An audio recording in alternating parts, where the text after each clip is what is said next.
안녕하세요. 이제 이번부터는 이제 디자인 패턴이라는 거를 설명을 드리도록 하겠습니다. 저희 나라에 나와 있는 디자인 패턴 책들 보면 이제 번역가들이 번역을 해서 그런가 정확하게 핵심을 찌르는 번역이 안 돼 있어요. 그리고 좋은 책을 구하기 어려워서 제가 그다음 공부했던 거를 이번에 한 번씩 올려드리려고 합니다. 근데 이제 먼저 그 디자인 패턴을 시작하기 전에 이제 여러분께 간단하게 디자인 패턴이 무엇에 쓰는 물건인지를 설명드리도록 하겠습니다. 자, 이 설명을 알아야지, 그죠? 그러니까 어디 갈지 모르고 차 타면 안 되잖아요. 그러니까 우리가 디자인 패턴을 배운다 그러면 왜 배우는지, 그래서 여기서 무엇을 얻을 것인지를 알고 배워야죠. 그래야 공부를 제대로 할 수 있죠, 그렇죠? 여러분 이미 제가 올린 다른 데 기업 IT 프레임워크라는 시리즈로 좀 올려놓은 게 있습니다. 그걸 간단하게 먼저 리뷰를 하겠습니다. 그 최근에는요, 옛날에 컴퓨터가 처음 나왔을 때는 이제 여기 보면 조그만 거 간단한 업무만 떴었어요. 그래서 업무에서 바로 개발을 수행하면 됐죠. 그리고 재밌는 거는 이것도 별로 바뀌지 않았어요. 예를 들면 은행으로 보면 계정기 같은 거죠. 그 입출금 업무를 말하는 거죠. 은행에서 하는 정보기 같은 걸 뭐죠? 카드, 대출 뭐 이런 것들은 계속 바뀌잖아요. 신상품 나오고. 그런 것들은 아니에요. 옛날에는 그러니까 계정기랑 같은 것처럼 그렇게만 했었다니까요. 그러다가 이제 컴퓨터의 정보가 늘어나면서 업무가 바뀐 거예요.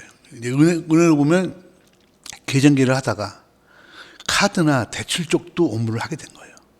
근데 카드나 대출 쪽은 어떤 특징이 있냐면 보세요. 계속 변합니다. 계속 새로운 카드 나오고 계속 대출 상품 계속 바뀌죠. 그리고 그 내용도 좀 복잡합니다. 그래서 보시는 것처럼 이 앞에서 했던 이 조그만 규모 계정기하고 계속 변하는 거하고는 급이 다르죠. 그래서 이런 경우에는 계속 변하고 대규모고 한번 만들어 놓은 프로그램도 오래 써야 되고 뭐 이런 특징을 가지는 것들은요, 업무를 갖다가 바로 개발하면 안 됩니다. 왜냐하면 계속 바뀌기 때문이에요. 그리고 또 하나, 계속 너무 많습니다. 용량이 크고. 그래서 이거 갖다가 이걸 뭔가 개발하기 전에 뭔가 체계를 갖출 필요가 있습니다. 그걸 우리가 IT 프레임워크라고 합니다. IT 프레임워크 중에서 가장 대표적인 게 뭐냐면 여러분이 알고 있는 윈도우입니다. 요 다음 페이지에 보겠습니다.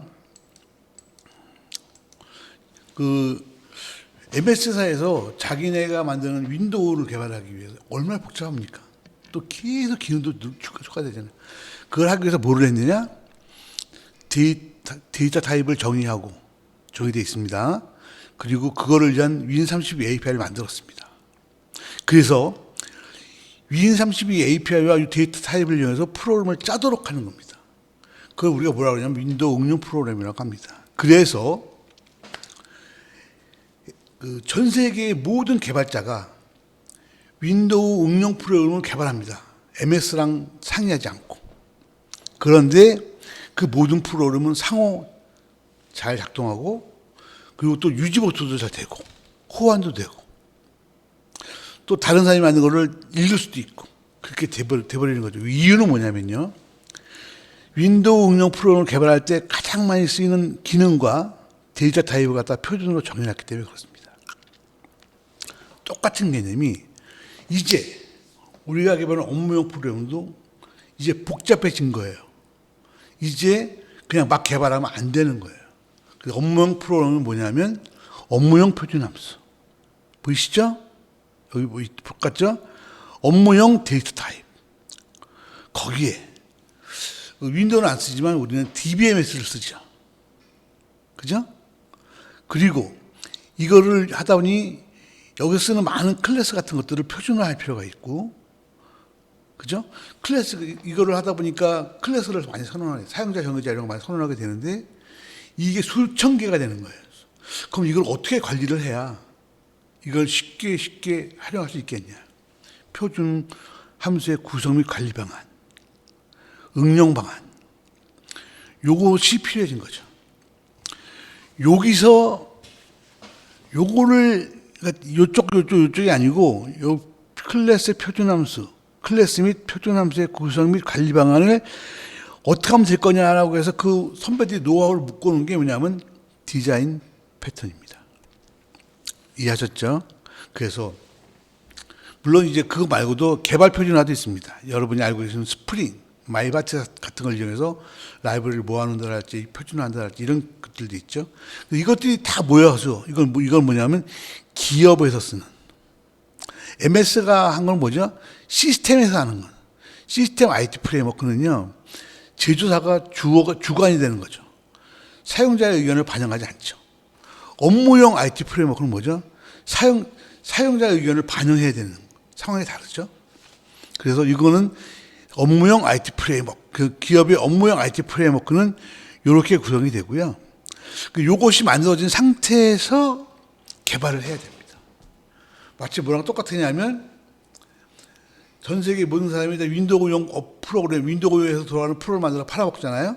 근데 그 프로그램도 다 윈도우 32 API와 윈도우 응용 프로그램 가이드라인에 따라 개발하니까 상호 다 모양이 비슷하죠. 호환도 되고 똑같이. 우리도 업무용 IT 프레임워크에 따라서 개발을 해주면 이것들이 누가 개발하더라도 모양이 똑같고 잘 된다는 거죠. 그래서 이 업무용 IT 프레임워크가 되게 중요한 겁니다. 오늘날 현업에 계시는 많은 개발자분들이 이 컨셉에 앉아있는 분들이 많아서 저는 상당히 걱정스럽고요. 이런 것들은 정말 굉장히 중요하다고 보시면 됩니다. 그런데 이 중에서 자 여기서 보면 이제 우리가 개발한 것도 보면 개발자 지원 프레임워크가 있고 업무용 프레임워크가 있고 좀 있잖아요. 그래서 뭐 정보공학 방문론과 구조적 방문론이 어디에 쓰이고 걔가 뭐를 하고 이것들이 여기서 합쳐지고 이것들을 이용해서 개발을 하는 게 객체지향 방법론이고 이렇게 해서 쭉 체계는 갖춰놨고요. 여러분 딴 데 설명이 있으니까 참고하시면 되고요. 중요한 건 저희가 이번에 할 것은 뭐냐면 이 중에서 보세요. 앞에서 정보공학이나 구조적인 걸 통해서 데이터를 식별하고 함수를 식별했어요. 그래서 그 연관 있는 것들을 모아가지고 클래스와 객체를 클래스를 선언하게 됩니다. 근데 이 클래스가 그냥 막 만들게 되면요. 보통 한 2,000개쯤 됩니다. 종류를 쭉 만들다 보면. 근데 2,000개를 만들어 놓고 나면 사실은 있는데 못 찾아서 못 쓰는 거랑 있는데 못 찾아서 못 쓰는 거랑 그냥 못 쓰는 거랑 차이가 없죠. 만들어 놨으면 그걸 체계적으로 쓸 수 있게 만들어요. 그래서 그걸 쓸 수 있게 하려고 한 게 뭐냐면 상속, 캡슐화, 다양성 이런 특성을 정리하는 거고요. 이런 특성에다가 추상 클래스 인터페이스 같은 개념을 추가해서 이것들을 쫙 추가해서 이거를 이용해서 우리가 만드는 우리 프로그램에서 만드는 필요한 클래스들을 체계 있게 구성하는 방법을 선배들이 가르쳐준 그 노하우를 알려준 게 디자인 패턴입니다. 디자인 패턴을 알고 나면 그 디자인 패턴을 적용하게 되면 어떤 점이 좋으냐면 수천 개의 그 클래스가 있어도 개발자는 신경 안 쓰고 바로 프로그램 짤 수 있도록 그걸 구성할 수 있습니다. 이 말은 뭘 얘기하는 거냐면요. 디자인 패턴을 안 쓰게 되면 안 쓰고 그냥 프로그램 짜게 되면 쓰레기랑 같은 거라고 보시면 되죠. 다만 이제 여러분께 설명하지 않겠는데 디자인 패턴을 배우기 전에 꼭 알아야 될 것들은 뭐냐면 자, 이 동영상을 들으시는 분 중에서 제 질문에 답을 하실 수 있나 한번 보세요. 클래스가 뭔가요? 왜 필요한가요? 객체는 왜 필요한가요?